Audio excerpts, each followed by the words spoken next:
ఓం శ్రీ సాయినాథాయ నమః. శ్రీ సాయి సచ్చరిత్రము 30వ అధ్యాయము. షిరిడికి లాగబడిన భక్తులు కాకాజీ వైద్య, రహతా కుశాల్ చంద్, పంజాబీ రామ్లాల్. ఈ అధ్యాయములో బాబా షిరిడీకి ఇచ్చిన ఇద్దరు భక్తుల వృత్తాంతము చెప్పుకుందుము. దయామయుడు భక్తవత్సలుడనగు శ్రీ సాయికి నమస్కారము. వారు దర్శన మాత్రముననే భవసాగరమున ధరింపచేసి మన ఆపదలను బాపెదరు. వారు నిర్గుణ స్వరూపులైనను భక్తులు కోరుటచే సగుణ స్వరూపము వహించిరి. భక్తులకు ఆత్మసాక్షాత్కారము కలిగించుటే మహాత్ముల కర్తవ్యము. అది యోగీశ్వరుడైన సాయినాథునకు ముఖ్యతమైనది, తప్పనిసరి అయినది. వారి పాదములను ఆశ్రయించిన వారి పాపములెల్ల నశించును. అట్టి వారి ప్రగతి నిశ్చయము.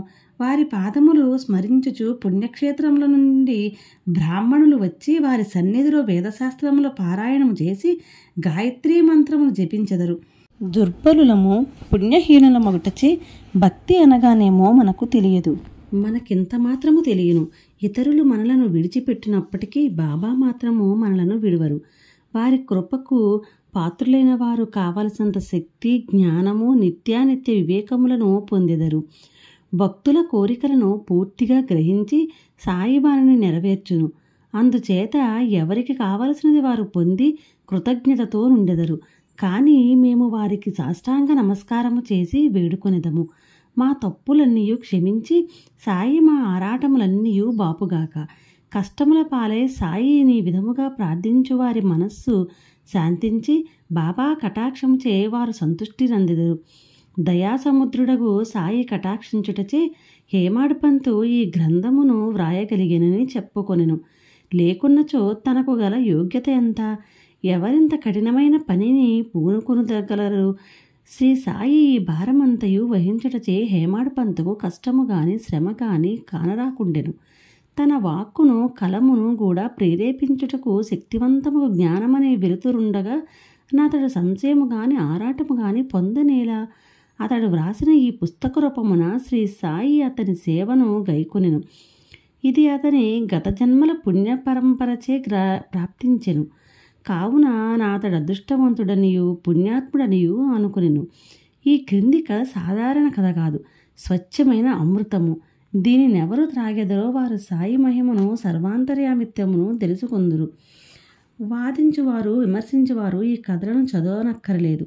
దీనికి కావలసినది అంతులేని ప్రేమ, భక్తి, వివాదము కాదు. జ్ఞానులు, భక్తి విశ్వాసములు గలవారు లేదా యోగుల సేవకులు మనుకురు వారు ఈ కథల నిష్టపడి మెచ్చుకునేదరు. తదితరులు కాకమ్మ కథలనుకుందురు. అదృష్టవంతులు అయిన సాయి భక్తులు సాయిలీలను కల్పతరువుగా భావించెదరు.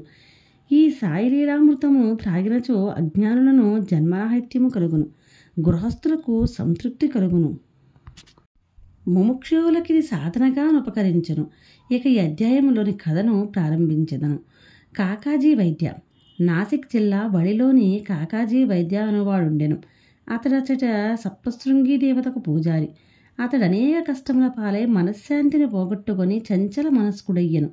అట్టి పరిస్థితిలో ఒకనాటి సాయంకాలము దేవతాలయమున పోయి తనను ఆందోళన నుంచి కాపాడమని హృదయపూర్వకముగా వేడుకొనెను.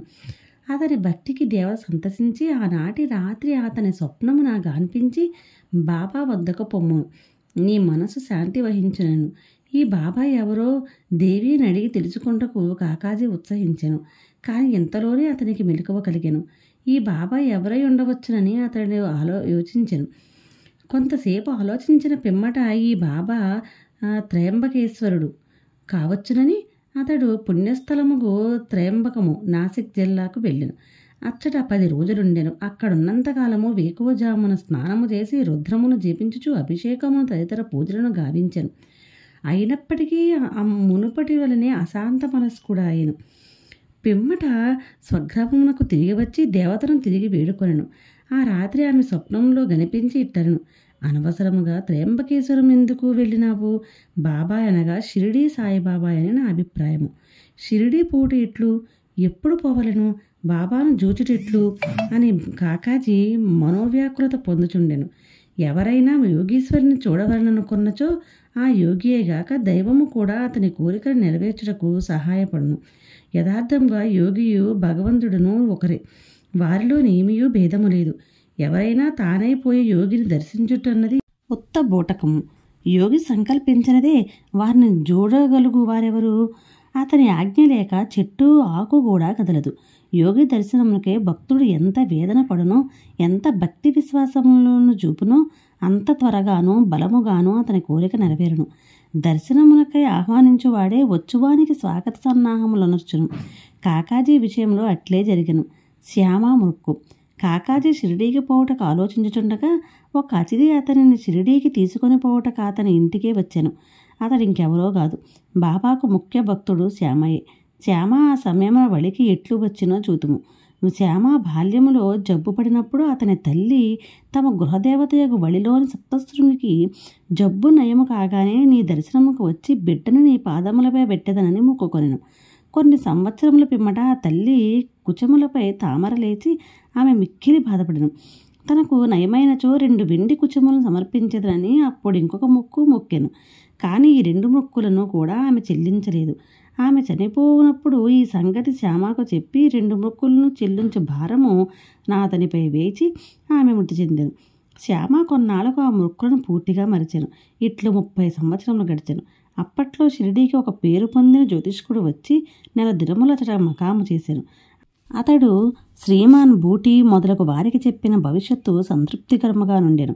శ్యామ తమ్ముడు బాపాజీ జ్యోతిష పండితుని సంప్రదించగా అతడు తల్లి మొక్కులు చెల్లించకపోవటచే వారికి కష్టములు సప్తశృంగి దేవత కలగజేయుచున్నదనెను.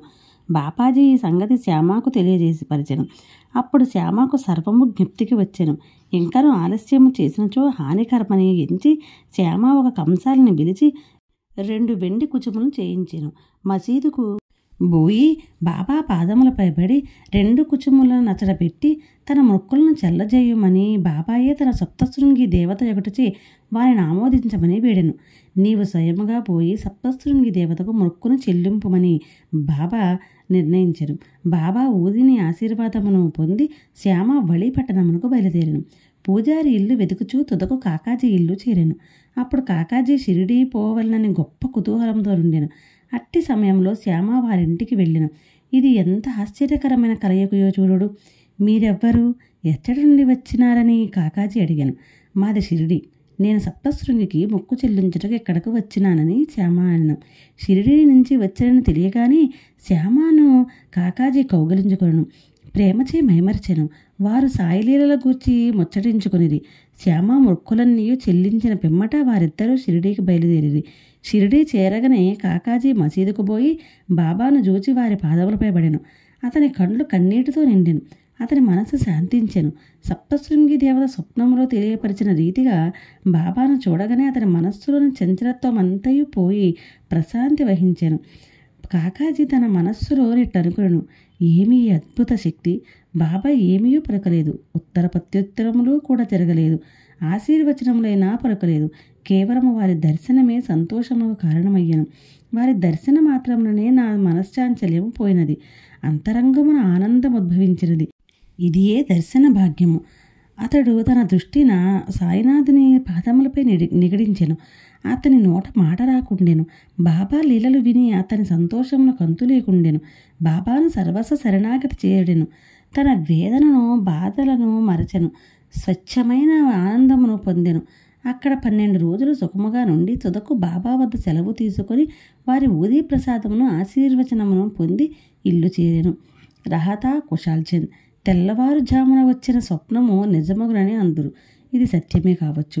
కానీ బాబా స్వప్నములకు కాలనియమము లేదు. ఒక ఉదాహరణము. ఒకనాడు సాయంకాలం బాబా కాకా మా సాహెబ్ దీక్షితును రహతాకు పోయి చాలా రోజుల నుండి చూడకుండాటచే కుశాల్చంద్ను తీసుకొని రమ్మనెను. ఒక టాంగాను తీసుకొని కాకా రహతా వెళ్ళాను. కుశాల్చంద్ను కలుసుకొని బాబా చెప్పిన వార్తను అందజేశాను. దీనిని విని కుశాల్చంద్ ఆశ్చర్యపడెను. మధ్యాహ్న భోజనానంతరము నిద్రపోవచుండగా తనకు స్వప్నంలో బాబా కనబడి వెంటనే షిరిడీకి రమ్మనినందున అతడు షిరిడీకి పోవటకు ఆతృతతో ఉన్నానని చెప్పాను. తన గుర్రమాచట లేకుండాచే తన కుమారుని బాబాకు ఈ సంగతి తెలుపుటకే పంపాను. కుమారుడు ఊరు బయట పోవసరికి దీక్షిత్ టాంగాను తీసుకుని వచ్చాను. కుశాల్చంద్ను తీసుకొని రావాల్సినదని బాబా దీక్షితుని చెప్పుటచే ఇద్దరూ టాంగాలో కూర్చుండి షిరిడీకి చేరిది. కుశాల్చంద్ బాబాను దర్శించను. అందరూ సంతసించిరి. బాబా ప్రదర్శించిన ఈ లీలలను చూచి కుశాల్చంద్ మనస్సు కరిగాను. పంజాబీ రామ్లాల్. ఒకనాడు బొంబాయిలో నుండి పంజాబీ బ్రాహ్మణుడు రామ్లాల్ అనునాడు ఒక స్వప్నమును గాంచెను. ఆ స్వప్నములో బాబా కనబడి షిరిడీకి రమ్మనను. బాబా వానికి మహంతు వలె కనిపించెను. కానీ అతనికి వారెచట గలరో తెలియకుండెను. పోయి వారిని చూడవలనని మనమున నిశ్చయించెను. కానీ చిరునామా తెలియకుంటే చేయుటకేమీ తోచుకుండెను.